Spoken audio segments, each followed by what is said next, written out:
The sun was hitting the porch railing at exactly 10 in the morning.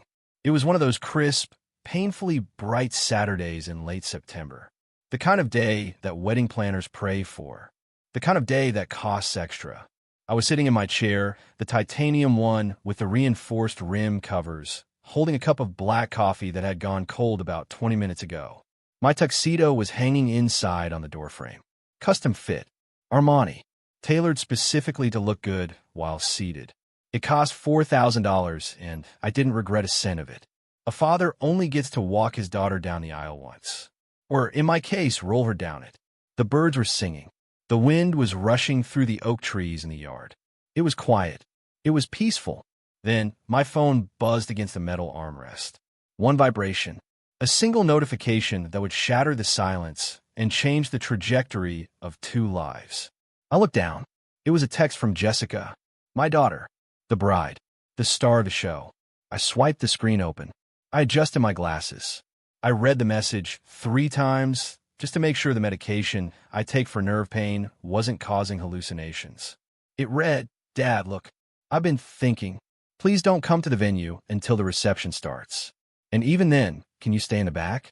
The wheelchair, it really ruins the vibe in the photos. It doesn't fit the aesthetic. I have sponsors watching this live stream. Just make sure the check clears for the caterer. Love you."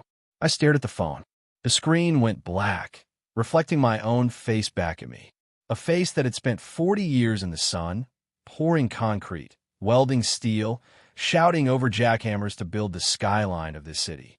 A face that had aged 10 years in the single moment the scaffolding collapsed on my legs 2 years ago. It doesn't fit the aesthetic. My hands didn't shake. That's the funny thing about rage when it gets pure enough. It doesn't make you jittery. It makes you cold. It makes you still. It calcifies you. I set the phone down on the glass table. Next to it was a manila envelope. Inside that envelope was the contract for the Gilded Vine, the vineyard venue Jessica had cried over until I agreed to book it. I pulled the contract out. The paper was heavy, expensive, bonded parchment. I ran my finger down to the bottom line. There was a signature there, but it wasn't Jessica's signature.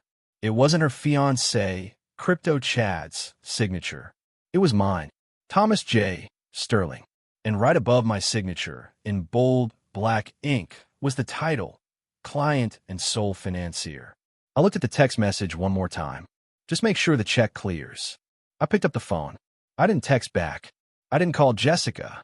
I went to my contacts and scrolled down to him. Marcus, the owner of the vineyard.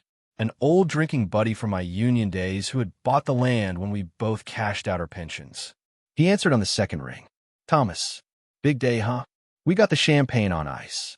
The florists are setting up the arch right now. It looks like a magazine cover out here." I took a sip of my cold coffee. I cleared my throat. "Marcus," I said. My voice sounded strange to my own ears, like gravel grinding under a boot. "Yeah, Tom? What do you need? A ramp adjustment?" "No," I said. "I'm looking at the contract. Marcus. Paragraph 4, Section B. The cancellation and authority clause." There was a pause on the line. The sound of happy chatter and clinking glasses faded into the background. "Thomas, what are you talking about?" "I'm invoking my right as the client," I said. "Pack it up." "Pack what up?" "The wedding," I said. "The party is over. Send the florists home. Tell the caterers to turn the trucks around. Lock the gates. Thomas, the guests start arriving in 90 minutes. Jessica is in the limo. She's 10 miles out." "I know," I said. "Do it. Now." I hung up. I watched a blue jay land on the railing. It looked at me, tilted its head, and flew away. The check wasn't going to clear, but the air? The air had never felt clearer. To understand why a father would nuclear strike his own daughter's wedding 1 hour before the ceremony, you have to understand the ledger. And I don't just mean the money. I mean the emotional accounting, the debts, the credits, the slow, creeping bankruptcy of a relationship. I'm a builder. That's what I do. That's what I am. I started Sterling Industrial when I was 22 years old with a pickup truck and a sledgehammer. I spent 4 decades covered in dust, grease, and drywall mud. I missed birthdays because I was pouring foundations.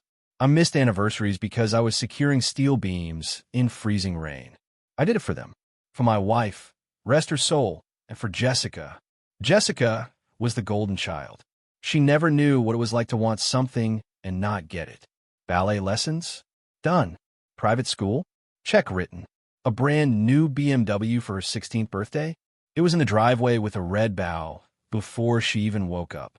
I wanted her to have the softness I never had. I wanted her hands to be clean. I wanted her life to be easy. And that was my first mistake. I built the foundation so strong she forgot the ground existed. 2 years ago, the accident happened. Site 42. A freak structural failure. A 3-ton I-beam sheared off a crane and came down on the platform I was standing on. I remember the noise, the scream of tearing metal. Then, the silence. I woke up in the ICU 3 days later. The doctors told me I'd never walk again. My spinal cord was compressed. 12 vertebrae shattered. I didn't cry. I asked for my laptop. I had a company to run. But while I was relearning how to navigate the world from a seated position, Jessica was rebranding. She had graduated from a liberal arts college with a degree in communications and 0 job prospects. She decided she was an influencer, a lifestyle curator. She spent her days taking photos of latte art and posting videos about manifesting abundance. Abundance. That's a funny word when you're spending your father's money. The dynamic shifted after the accident. Before, I was the strong, silent provider. After, in her eyes, I became clutter. She stopped inviting me to dinner because the restaurants weren't accessible, even though I checked, and they were. She stopped posting photos of us together. I noticed she would crop me out of family pictures. A shoulder here, a hand there, but never the chair, never the wheels. It was subtle at first, a slow erasure. Then came Chad. Chad was a visionary. That's what his business card said. He was 30 years old, wore loafers with no socks, and talked about cryptocurrency like it was a religion. He didn't have a job. He had projects. He had wait lists. When they got engaged, I was happy. Or I tried to be. I thought, maybe this settles her down. Maybe this is the next chapter. I gave him a budget. $40,000. A generous amount for a wedding. Jessica looked at me like I had handed her a dead rat. 40,000? She laughed, scrolling through her iPad. Dad, the flowers alone are 20. This is my brand we're talking about. People are going to be watching. This is a networking event for Chad. I'm not paying for Chad's networking, I said. I'm paying for a wedding. You don't get it, she snapped. You're old school. You don't understand the aesthetic. If it looks cheap, we look cheap. We fought. I held the line. Then, she played the card. The mom card. Mom would have wanted me to have the vineyard, she whispered, tears welling up in her eyes. Tears that stopped instantly the moment I reached for the checkbook. She wanted me to be a princess. I broke. I always broke. I upped the budget. 80,000, then 100, then 150. I signed the contracts. I met the vendors. But every time we went to a meeting, Jessica would park me in the corner. Dad, let me handle the talking. You intimidate people with the chair. Intimidate. That was the word she used. Not scare. Not bother. Intimidate. Like my disability was an act of aggression against her happiness. But I took it. I swallowed it. Because I'm a father. And fathers pay the bills. The breaking point didn't happen all at once. It was a slow accumulation of disrespect, like rust eating through iron. It started at the tasting menu 3 months ago. The venue was beautiful. Rolling hills, grapevines stretching to the horizon. We were sitting at a high-top table. Jessica, Chad, and the wedding planner, a woman named Sharon who wore too much perfume and smiled with too many teeth.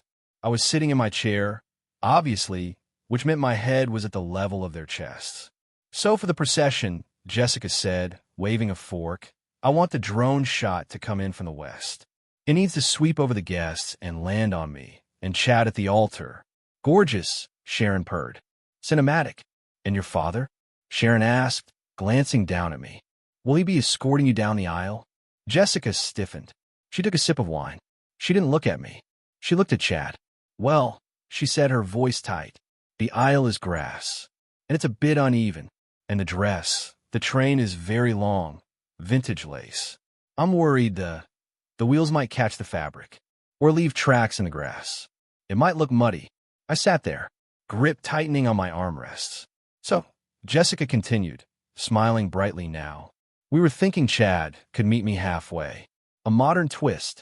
And Dad, you could be waiting at the front. Seated. Already in place. That way it's seamless. Seamless. I can handle grass, Jessica, I said. My voice was low. I navigate construction sites in this rig. I can handle a lawn. It's not about the grass, Dad, she snapped, dropping the smile. It's about the visual. It's clunky. Okay. It's just clunky. I want it to be ethereal. Floating. And the chair is heavy. It's industrial. I'm industrial, I said. I paid for this venue with industrial money. Chad laughed. A short, nervous bark. Good one, Tom. Look, babe, maybe we can put some flowers on the chair? Camouflage it. Camouflage it. Like I was a hunter's blind. Like I was something to be hidden in the brush. I didn't say anything. I just nodded. I let them think they had one. But that night, I went home and I opened the safe. I took out the venue contract. I read every single line. I found paragraph 4, section B. The undersigned client retains full executive authority over event scheduling, vendor management, and cancellation up to 60 minutes prior to the event start time. I didn't cancel it then. No, that would have been too easy. That would have been a temper tantrum. I needed her to commit. I needed her to believe that the money was an endless river and I was just the dam she had learned to open. I waited. I let her book the Instagram wall for $5,000. I let her fly in a DJ from Ibiza.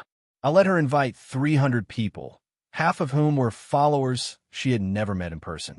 I waited until the check was written, but not cashed. I waited until the morning of. And then she sent the text. I want to be clear about something. This wasn't a snap decision. You don't demolish a skyscraper because of one cracked window, and you don't ruin your child's life because of one text message. The text was just the detonator. The explosives have been rigged for months. See, the strategic pivot isn't about reacting. It's about positioning. In construction, we call it load-bearing. You need to know exactly how much weight a structure can take before it buckles. For the last 6 months, I had been testing Jessica's load-bearing capacity for gratitude, and she had failed every single stress test. I sat there on the porch, watching the time tick over on my watch. 10:15 a.m. By now, Marcus would have walked out to the main lawn. He would have found the head caterer, a man named Pierre who charged $12 for a single strawberry. Marcus would have tapped him on the shoulder and said, "Cut the burners." He would have found the florist currently weaving 3,000 white roses into an archway that cost more than my first truck. "Tear it down," he would say. I closed my eyes and pictured it. The confusion, the denial, the slow, creeping panic. Why did I wait until the morning of? Why didn't I cancel a week ago when she made me sit near the kitchen at the rehearsal dinner? Because of leverage. If I had canceled a week ago, Jessica would have cried, played the victim, and spun the narrative. She would have found a backup venue. Maybe a park, maybe a courthouse. She would have kept the dress, kept the photographer, and kept the aesthetic. She would have posted a sob story on Instagram about her toxic father and received 1 million likes of sympathy. She would have won. But canceling 1 hour before the ceremony? That is the kill shot. There is no plan B at 11 a.m. on a Saturday. There is no backup venue. The guests are already in Ubers. The makeup is already set. The anticipation is at its peak. By pulling the plug now, I wasn't just canceling a party. I was creating a vacuum, a black hole of social embarrassment that she could never escape. I looked at the master folder again. I had been meticulous. The contract with the caterer? Signed by Thomas Sterling. The contract with the band? Signed by Thomas Sterling. The rental agreement for the vintage Rolls-Royce limo she was currently riding in?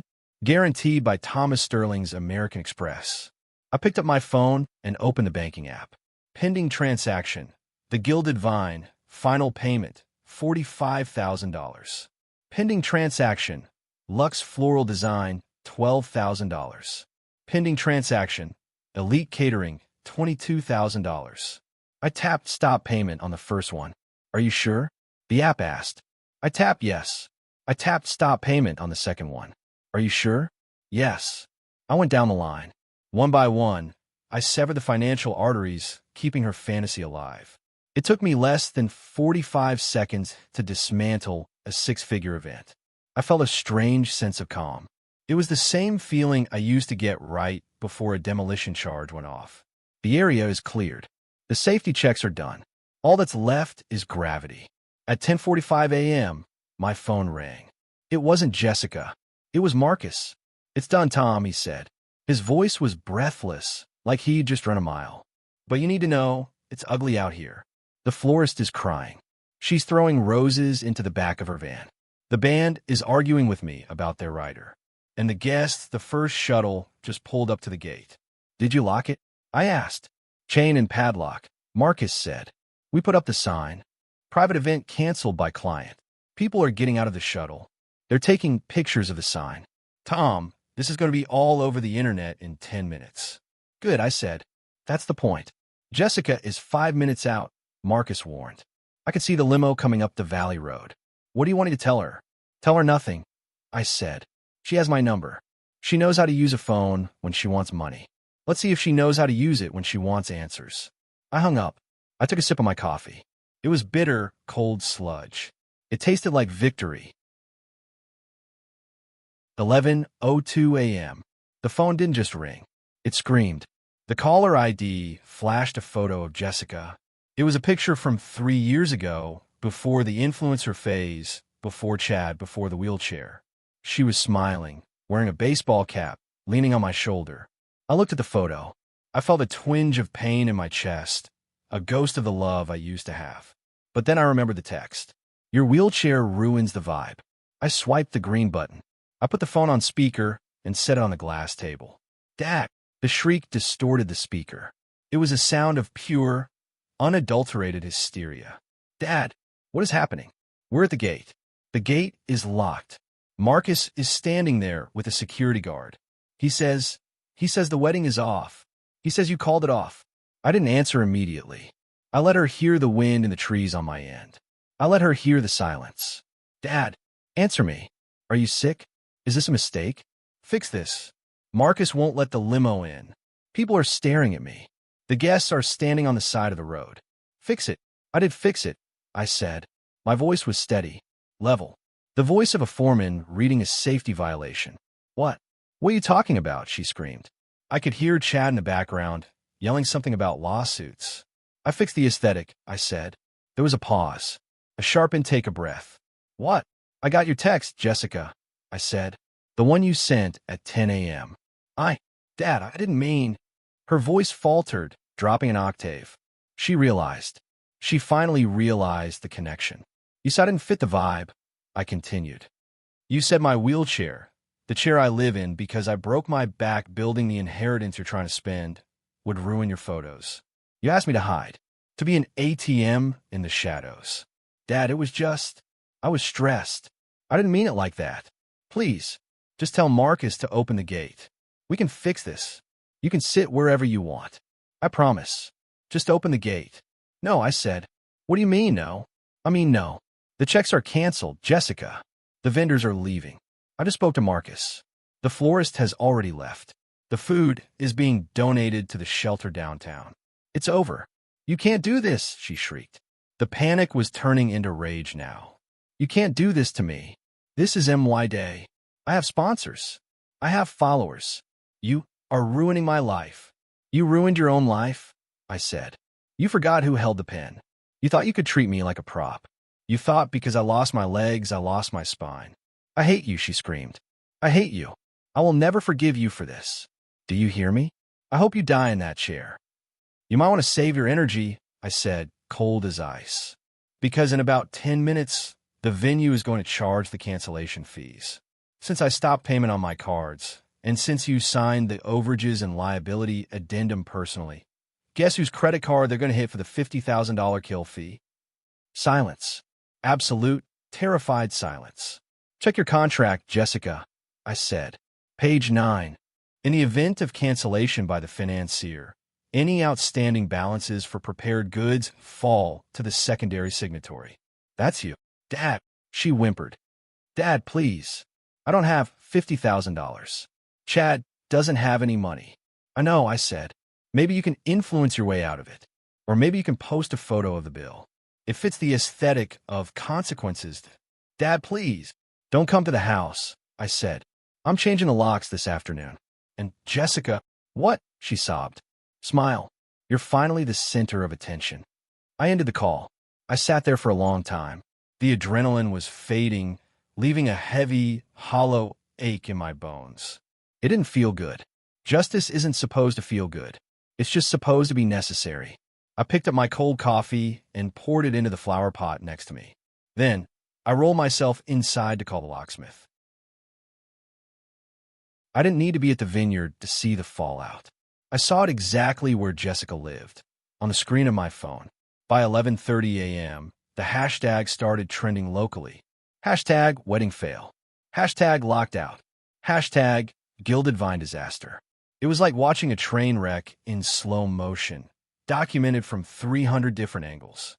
One video showed the guests standing on the side of the county road, clutching their gift bags, while a security guard waved traffic away from the locked iron gates. Another showed Chad, the crypto visionary, arguing with an Uber driver who refused to take 6 people in a Honda Civic. But the piece de resistance was the live stream. One of Jessica's influencer friends, a girl who I believe goes by Coco, didn't stop filming when the disaster hit. She kept the camera rolling. She caught the moment Jessica realized the catering trucks were gone. She caught the mascara running down my daughter's face as she screamed at a confused venue staffer. The comments section was brutal. The internet doesn't have mercy. It smells blood. Imagine treating your dad like trash and expecting him to pay for the party. Wait, she uninvited him because of a WHELCHAIR? Team Dad all the way. This is the Fire Festival of weddings. The financial fallout hit harder and faster than the social one. Because I had triggered the cancellation clause at the 11th hour, the secondary signatory clause kicked in immediately. I had read the fine print. I knew exactly what I was doing. The venue didn't just walk away. They had incurred costs, staff wages, security, setup, cleanup. And since my card was blocked, their automated billing system hunted for the next available source of funds. Jessica's credit card, the one she used for her latte art and hauls, was charged $42,000 in cancellation penalties and non-refundable vendor costs. She didn't have the money, of course. She maxed out instantly. Her credit score, which I'd spent years helping her build, evaporated in seconds. And Chad, the love of her life, the man who was going to build a crypto empire? I heard through the grapevine, my sister, who had been in one of the shuttles, that Chad didn't even ride back to the city with Jessica. When the reality of the debt hit, when he realized the Sterling Bank was permanently closed, he called his brother to pick him up. He broke up with her via text message 3 days later. Apparently, a bankrupt wife didn't fit his aesthetic. I spent the rest of that afternoon changing the locks on my house. I called my lawyer and updated my will. The trust fund I had set up for her dissolved. The down payment I was holding for her first house reallocated to a charity that builds ramps for disabled veterans. At 6 p.m., a car pulled up to my driveway. It was Jessica's maid of honor. She dropped off a box on the porch and left without ringing the bell. I rolled out to get it. Inside was the father of the bride, gift Jessica had bought for me. It was a pair of socks. Just socks, with the words, "Don't get cold feet," printed on them. I looked at them. Cheap polyester. $5 at a novelty store. I threw them in the trash bin. My feet don't get cold anymore. I can't feel them. But my heart, that was freezing. I sat on the back porch that night as the sun went down. The house was quiet. For the first time in 26 years, I didn't feel the need to fix anything. There's a lesson here. It's a hard one, and it tastes like ash in your mouth, but you need to swallow it. We live in a world that is obsessed with the surface. Filters, angles, edits. People think they can curate their reality like a Pinterest board. They think they can crop out the ugly parts, the work, the sacrifice, the wheelchair, and keep the pretty parts, the money, the venue, the champagne. But reality doesn't work like that. Power isn't about how many likes you get. Power is about who owns the contract. Power is about who signs the check. Jessica thought she could invite the wallet and uninvite the father. She thought my money was a natural resource she was entitled to, and my presence was a pollution she could regulate. She forgot the golden rule of construction. You never insult the foundation while you're standing on the roof. She's staying with a friend now. She calls me once a day.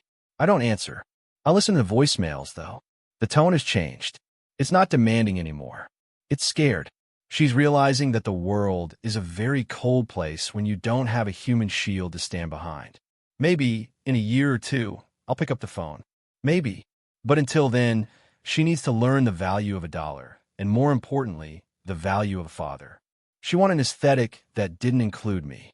I gave her exactly what she asked for. I looked at the venue contract one last time, then I struck a match. I watched the paper curl and blacken in the ashtray, the fire eating away the signature, the clauses, and the price tag. The smoke drifted up into the night sky, disappearing into the dark. Seamless. Ethereal. Gone. This is Dante's stories. Respect the hand that feeds you, or be prepared to starve.